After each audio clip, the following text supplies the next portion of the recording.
Hello, ఈ ఎక్స్ప్లెయినర్కి స్వాగతం. ఈరోజు మనం మూలాధారాలను పరిశీలించి ఒక అరుదైన మరియు చాలా ఇంట్రెస్టింగ్ ఖగోళ ఘటాన్ని డీకోడ్ చేయబోతున్నాం.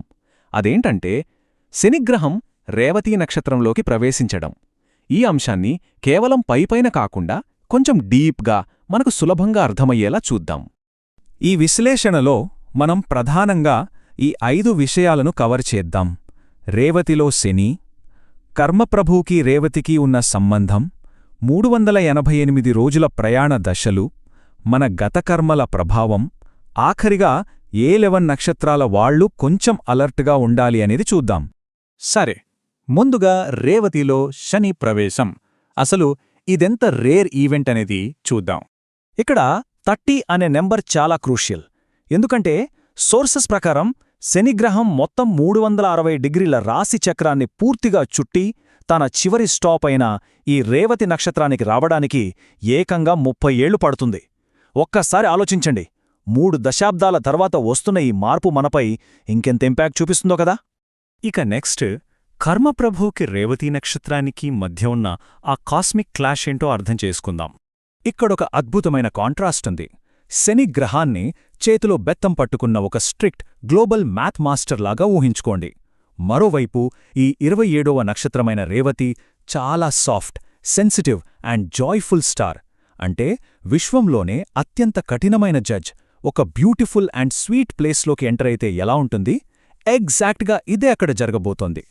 అందుకే మూలాధారాలు శనిని కర్మప్రభు అని పిలుస్తున్నాయి. మనం చేసే ప్రతి పనిని పక్కాగా రికార్డ్ చేసే మాస్టర్ ఆయన. బుధుడు మరియు పోషరాజు ఆధీనంలో ఉండే ఈ రేవతీ నక్షత్రంలోకి ఇప్పుడు ఆ కర్మప్రభు తన లెక్కల పుస్తకాలతో ఎంటర్ అవుతున్నాడు. సరే, మరి మొత్తం ఈవెంట్ ఎలా జరగబోతోంది? ఈ 388 రోజుల జర్నీని ఇప్పుడు చూద్దాం. శని ఈ రేవతీ నక్షత్రంలో దాదాపు 388 రోజుల పాటుంటాడు. కాని వక్రగతి అంటే రెట్రోగ్రేడ్ మూమెంట్ వల్ల ఈ జర్నీని 3 ఫేజెస్గా డివైడ్ చేశారు. ఫేజ్ 1 మే 2026లో స్టార్ట్ అవుతుంది. ఆ తర్వాత ఫేజ్ 2, ఫేజ్ 3, ఇలా ఫైనల్గా 2028 స్టార్టింగ్లో శని మేషరాశిలోకి వెళ్ళిపోతాడు. కానీ మనం ఇప్పుడు మెయిన్గా ఫోకస్ చేయాల్సింది ఈ ఫేజ్ 1 మీదే. మే 17, 2026న స్టార్ట్ అయ్యే ఈ మొదటి దశ ఎగ్జాక్ట్గా 146 రోజులుంటుంది. ఈ 146 రోజుల్లోనే అసలు లెక్కలు బయటకొస్తాయి. శని తన పని మొదలుపెడతాడు. ఇప్పుడు మనందరికీ ఇంట్రెస్టింగ్ అనిపించే టాపిక్ పాస్ట్ కర్మ మరియు మన బాధ్యతలు. బృహత్ పరాశర హోరాశాస్త్రమనే పురాతన గ్రంథాన్ని మూలాధారాలు ఇక్కడ కోట్ చేస్తున్నాయి. ఈ గ్రంథం ఒక షాకింగ్ ఫ్యాక్ట్ చెప్తోంది. ఏంటంటే ఈ టైంలో కేవలం ఈ జన్మలోని పనులే కాదు, మన గత జన్మల కర్మల రిజల్ట్స్ కూడా ముందుకొస్తాయట. గతం నుంచి మనం ఎప్పటికీ తప్పించుకోలేం అని ఇది క్లియర్గా చెప్తోంది. అంటే దీని అర్థమేంటి? డైలీ లైఫ్లో దీని ఇంపాక్ట్ ఎలా ఉంటుంది? అసలు శని ఈ జర్నీలో మనకేమివ్వబోతున్నాడు? ఈ సోర్సెస్ ప్రకారం సమాజంలో చాలా ఎక్స్ట్రీమ్ చేంజెస్ వస్తాయి. ఎలాంటి బ్యాక్గ్రౌండ్ లేని సామాన్యులకు సడన్గా పవర్ రావచ్చు. అలా అని గాల్లో తేలిపోవడానికి లేదు. ఎందుకంటే అప్పటికే టాప్ పొజిషన్లో అన్ని ప్రివిలేజెస్ ఉన్నవాళ్లు సడన్గా కింద పడిపోయే ఛాన్స్ కూడా ఉంది. ఈ అప్స్ అండ్ డౌన్స్ అన్నీ కేవలం కర్మల ఆధారంగానే జరుగుతాయి. శని ఇక్కడొక స్ట్రిక్ట్ ఆఫీసర్లా వ్యవహరిస్తాడు.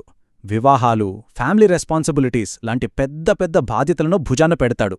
మనీ, అలాగే ఎడ్యుకేషన్ విషయంలో పక్క డిసిప్లిన్ ఆశిస్తాడు. కొన్నిసార్లు కష్టాలు ఎదురైనా అవి మనకు అల్టిమేట్ లిబరేషన్ అంటే మోక్షాన్ని ఇవ్వడానికే అని మూలాధారాలు వివరిస్తున్నాయి. కష్టం వెనుక ఒక గొప్ప మేలు ఉందన్నమాట. ఇక ఫైనల్ అండ్ మోస్ట్ ఇంపార్టెంట్ సెక్షన్కి వచ్చేశాం. అలర్ట్గా ఉండాల్సిన ఆ 11 నక్షత్రాలేంటో చూద్దాం. ఆ లిస్ట్ ఇదే: భరణి, కృతిక, మృగశిర, పుష్యమి, చిత్త, విశాఖ, జ్యేష్ఠ, మూల, శతభిషం, ఉత్తరాభాద్ర మరియు రేవతి. ఒకవేళ మీరు ఈ 11 నక్షత్రాల్లో పుట్టి ఉంటే ఈ మొదటి 146 రోజుల్లో శని ఇచ్చే డిసిప్లిన్ ట్రీట్మెంట్ని ఫేస్ చేయడానికి కొంచెం మెంటల్గా రెడీ అయి ఉండాలి.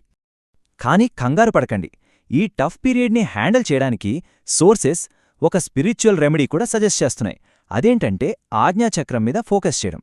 దీనివల్ల మన ఇన్నర్ స్ట్రెంగ్త్ పెరిగి ఈ స్ట్రెస్ అండ్ డిసిప్లిన్ని మనం చాలా పాజిటివ్గా తీసుకోవచ్చు. సో ఈ 30 ఏళ్ల కాస్మిక్ సైకిల్ స్టార్ట్ అవుతున్న ఈ టైంలో ఒక ఫైనల్ థాట్తో ఈ విశ్లేషణను ముగిద్దాం.